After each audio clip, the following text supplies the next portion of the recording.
Something came over me, and I grabbed flesh and bit.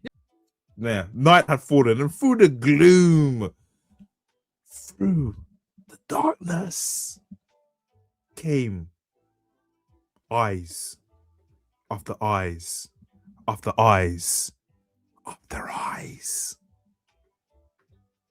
They looked at me as if I was prey. Saliva, hot, foul, stinky breath washed over my face and up my nostrils as something clawed my chest and snapped at my jugular.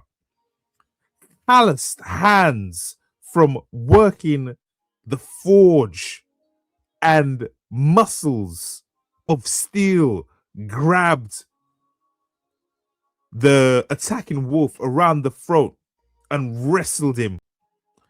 As it kept on kicking at my chest, blooding, and ripping the shirt on my torso, I flipped it around and got on top. Not to motherfucking day! But as tears streamed down my face, I punched and grabbed whatever I could. Something came over me, and I grabbed flesh and bit. Yeah!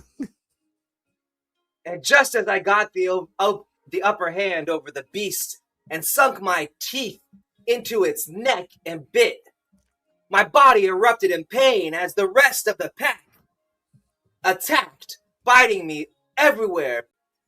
I opened my mouth and screamed a primal scream of rage so deep that my throat went raw and bloody.